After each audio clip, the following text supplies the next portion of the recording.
नमस्कार सभी को। साथियों, आशा करती हूँ भगवान की दया से सभी खुश हो, खुशहाल हो और आरोग्यमय जीवन जी रहे हो। आरोग्य की यात्रा में हम लोग जो अपनी खुद की सेहत के लिए खुद ही के डॉक्टर बनने जा रहे हैं और देखते हैं हम लोग हर कड़ी में कि कैसे पहचाने इन रोगों को। हर चीज़ के लिए डॉक्टर के पास ना दौड़े, इसलिए हमने अलग अलग कड़ियों में आपको अलग अलग विषयों पे बताने की कोशिश की। हम लोग अभी देख रहे हैं अष्ट चक्रों का हमारे शरीर से कैसे संबंध है, आरोग्य से कैसे संबंध है, स्वास्थ्य में इसका क्या प्रभाव पड़ता है। आज हम देखने जा रहे हैं साथियों अगला चक्र मणिपुर चक्र, यानी सोलर प्लेक्सस इसको बोलते हैं या नाभि चक्र भी बोलते हैं कोई। नाभि का केंद्र इसका स्थान है। हम जब माँ के उदर में रहते हैं तो माँ की नाभि से हमारी नाभि तक एक कॉर्ड यानी कि एक नली जैसे एक पार्ट जो रहता है वो जुड़ा हुआ रहता है, नाल बोलते हैं जिसको। वो जब तक हम लोग अंदर रहते हैं उससे हमारा सब पोषण चलता रहता है, लेकिन हम लोग यूनिवर्स को नहीं देख सकते हैं, बाहर की दुनिया को हम नहीं देख सकते हैं। जब हम पैदा होते हैं बाद में उसे काटा जाता है तो हमारा संबंध दुनिया से शुरू होता है और वहाँ से जैसे ही हम लोग उधर में आते हैं वहाँ से मौत तक हमारा ये चक्र बहुत इम्पोर्टेंट साथीदार है। इसका कार्य भी बहुत महत्वपूर्ण है क्योंकि ये मध्य में है, इसके ऊपर 3 नीचे 3 ये मध्य में कार्य करता है। शरीर मध्य इसका स्थान है। पेट के मध्य में जो हमारी नाभि है उसके केंद्र में ये रहता है। इसका रंग है साथियों पीला। और हम जो ध्यान के लिए जैसे कि हमने ये तीनों हम लोग शारीरिक, मानसिक और आध्यात्मिक स्वास्थ्य देख रहे हैं, तो इसमें इसका रम ये शब्द आता है जिससे हम नाम जाप करेंगे या इसका हम लोग वारंवार रिपीटेशन करेंगे इस शब्द का ध्यान के साथ, तो ये चक्र बहुत सुस्थिति में आता है और एक्टिवेट रहता है।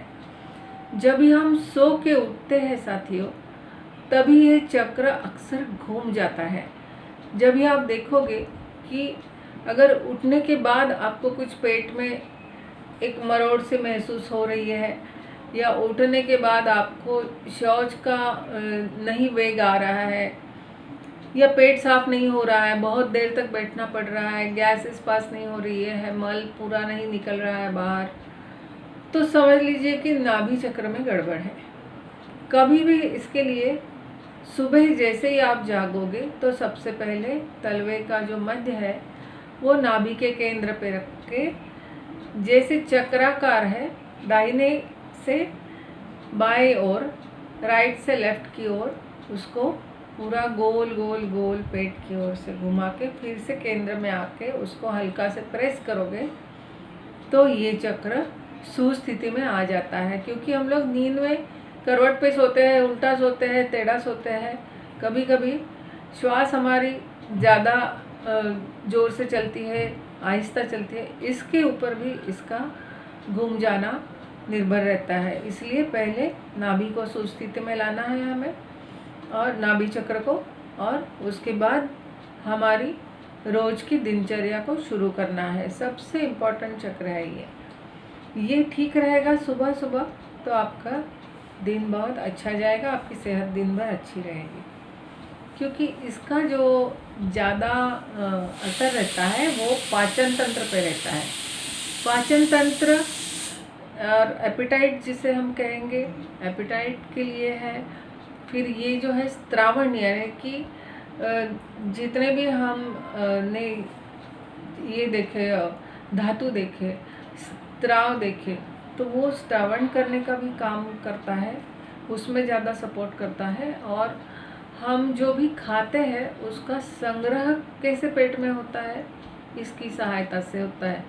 ये चक्र, कोई भी चक्र आपको दिखाई नहीं देगा, कितना भी स्कैन कीजिए आप, कितने एक्सरे लीजिए, नहीं दिखाई देगा, लेकिन इसका कार्य बहुत इम्पोर्टेंट चल रहा है। ये लीवर से, प्लीहा से, पैंक्रियास से इंसुलिन का तैयार करना, और ये जो अपान वायु, उदान वायु है, इससे बहुत महत्वपूर्ण काम करता है। अपान वायु यानी कि नाभि के नीचे का जितना भी वायु खराब है वो निकल जाने का ये इसको सहायता करता है। और उदान वायु है, जैसे हमें डकार आते हैं या ऊपर की ओर जो प्राण वायु का हम लोग संचरण है, ये सारी नाड़ियों में जो संचरण करते हैं प्राण का, इसमें इसका बहुत महत्वपूर्ण रोल है। इसका रंग पीला रहता है, पीले रंग का असर इसके ऊपर ज़्यादा रहता है। सूरज का भी इसके ऊपर बहुत ये वरदान है इसके ऊपर। हम लोग जब ये आसन करते हैं, सुबह सुबह आप जब भी सूर्य नमस्कार भी करोगे, तो सूर्य नमस्कार करते वक्त भी पहले नाभि चक्र आपका ठीक होना चाहिए। नाभि चक्र घूम गया और आप वैसे ही एक्सरसाइज कर रहे हो या योगासन कर रहे हो, तो ये चक्र के कारण पेट की बीमारियां आपकी बढ़ेगी या श्वसन तंत्र की बीमारियां बढ़ेगी, क्योंकि ये दोनों साइड में, निचले साइड में बॉडी के और अपर साइड में, ऊपर की बाजू में भी काम करता है, मध्य में होने के कारण। उर के नीचे, जैसे कि ये जो पेट का जो भी भाग है, इसमें जितने भी हमारे ऑर्गन्स हैं, ये ऑर्गन्स को बहुत अच्छी तरह से एक्टिवेट करता है। हम लोग जैसे भस्त्रिका प्राणायाम करते हैं, अनुलोम विलोम करते हैं, कपालभाति करते हैं, फिर नाड़ी शोधन है, मुद्राभ्यास है, बंध लगाते हैं, इस सब का असर ये खास करके जो हमारा चक्र है, नाभि चक्र, इसके ऊपर होता है। और ये सुस्थिति में भी रहता है अगर आप नित्य नियम से इसका प्राणायाम का अभ्यास कर रहे हो तो। योगासन और प्राणायाम ज़िंदगी में बहुत इम्पोर्टेंट पार्ट करते हैं, हमें रोज़ की रोज़ इसे करना चाहिए। अभी हम देखते हैं कि ये चक्र जब भी बहुत बंद हो जाता है तो क्या होता है, एक्टिवेट नहीं है, बहुत दिनों से बंद है और इसके ऊपर हमने चक्रों के ऊपर कभी ध्यान ही नहीं दिया या मालूम नहीं था, तो क्या होता है कि पाचन से निगड़ित जितने भी रोग है, अपचन है, एसिडिटी है, बद्धकोष्ठता है, मल निस्सारण नहीं हो रहा है, मूत्र निस्सारण नहीं हो रहा है, ये सारे जो भी स्रोतसों का, सभी का जो रोग होता है, ये नाभि चक्र के कारण होता है, उसको ज़्यादा बंद होने से होता है। मधुमेह जैसी बीमारियां हैं, फिर जो भी प्रतिरोधक हमारी क्षमता रहती है शरीर की, वो कम हो जाती है। जठराग्नि जो रहता है, उसका नियोजन शरीर नहीं करता है बराबर, तो भूख लगना या नहीं लगना, कभी ज़्यादा लगेगी, कभी बिल्कुल ही नहीं लगती है, समय पे खाना नहीं खाने की इच्छा होती है, ये सारा नाभि चक्र हमारा घूम जाने की वजह से होता है। अभी ये ज़्यादा बहुत खुला भी रहने से क्या होता है, इंसान को क्रोध ज़्यादा आएगा, गुस्सा जो है वो ज़्यादा आता है। फिर भावनाओं को आप अगर दबाओगे, कोई भी आपकी भावना है, दुख है, सुख है, आनंद है, या जो भी अकेलापन महसूस कर रहे हो, जो भी विचार आपके मन में आते हैं, उनको आप अगर प्रकट नहीं करोगे, बोलोगे नहीं, जब तक किसी के पास उसके ऊपर से रिएक्शन एक्शन नहीं होगी, तो इसका बहुत गलत असर पड़ता है शरीर स्वास्थ्य पे। कभी भी अपनी भावनाओं को दबाना नहीं, और जो खराब हो जाता है, ये अनबैलेंस हो जाता है, तो इसका एक सबसे बड़ा गुण है कि लज्जा है, कि हमें हर चीज़ का भान रहता है कि मुझे क्या करना चाहिए, नहीं करना चाहिए। एक लाज आती है, समाज के प्रति लाज रहती है, कुटुंब के प्रति रहती है, ये भावना इस चक्र की वजह से आती है, ये इसका सबसे है। अभी अनबैलेंस होता है तो क्या होता है, बहुत निगेटिव थिंकिंग आने लगता है, बॉडी मैकेनिज्म पूरा ख़राब हो जाएगा। फिर जो डाइजेशन, खाना गलत खाओगे, गलत समय पे या गलत किस्म का खाना खाओगे तो भी इसके ऊपर होने वाला है असर। फिर जो कॉन्फिडेंस रहता है आपका हर चीज़ में, आपको जो आगे जाने की या निर्भय होके जाने की जो एक क्रिया आप करते रहते हैं वो ख़त्म हो जाती है। तो इसको हमेशा बैलेंस रखना है, दिन भर इसके ऊपर हमें ध्यान देना है, हर चक्र पे ही ध्यान देना है, लेकिन स्पेशली ये जब सेंटर में है तो ये सारे शरीर को आपके कंट्रोल कर रहा है। फिर लीवर और डाइजेस्टिव प्रॉब्लम्स में स्पेशली जब ये आप दूसरों का डायग्नोस करोगे या खुद का, तो सबसे पहले नाभि चक्र की ओर ध्यान देना है। इसको क्लिनसिंग करना है, इनर बॉडी हमेशा हमारी साफ रखने के लिए, जैसे रात को त्रिफला चूर्ण लेते हो या कोई विरेचन काढ़ा लेते हो, इससे पेट को और शरीर को पूरा डिटॉक्स करना है आपको हमेशा। फिर इसका जो त्रिबंध लगा के हम लोग जो मेडिटेशन करते हैं, तो मेडिटेशन में ही ध्यान में आपको इस चक्र पे ध्यान करना है।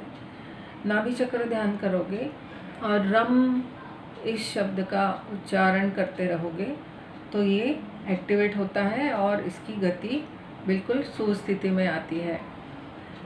ये सभी तरह के जो भी हम लोग श्वास लेते हैं, प्राणायाम सभी तरह के आप करोगे। आज 8-9 प्रकार के प्राणायाम है तो इसमें शैलो ब्रीदिंग आप अवॉइड कीजिए। जैसे हम लोग नाक से श्वास लेते हैं, गले तक ही लेते हैं या यहाँ उधर तक ही लेते हैं, फिर छोड़ देते हैं। तो जब आप डीप ब्रीदिंग करोगे तब ये चक्र एक्टिवेट होगा। या फास्ट बहुत ब्रीदिंग करोगे या टेंशन में रहोगे तो ये चक्र डिसऑर्डर हो जाएगा। अभी इसमें जब भी मसाज करोगे ऑयल्स का, तो रोज़मेरी है, जिंजर है या दालचीनी का तेल है, ये लवेंडर ऑयल रहता है फूलों का, वो भी बहुत अच्छी तरह से काम करता है। और आप अगर स्टोन्स वगैरह डालना पसंद करते हो तो टाइगर स्टोन है, टोपाज है, फिर येलो सिट्रीन है, अंबर है, ये भी ये चक्र पे काम करते हैं। या मानसिकता जो हमारी रहती है, ये डालने से आपको ऐसे अच्छा फील होगा। साथियों, हम लोग देख रहे थे मणिपूरक चक्र। आज के लिए इसकी इतनी ही जानकारी देते हैं। जैसे जैसे हम मिलते रहेंगे, अगली बार फिर से और एक चक्र के बारे में जानकारी लेते हैं कि उसका स्वास्थ्य पे कैसे असर हो रहा है, हमें क्या करना चाहिए, कैसे हमें उसको डायग्नोस करना है। ये अगली कड़ी में देखेंगे। आशा करती हूँ आपको ये अच्छा लगा तो ज़रूर सब्सक्राइब कीजिए, लाइक कीजिए, शेयर कीजिए और सभी मिलते रहिए। प्रभु की कृपा से आप सभी खुशहाल रहिए, यही प्रार्थना के साथ आज वाणी पर विराम देते हैं। फिर से मिलने का वादा करते हुए सबको नमस्कार। ओम।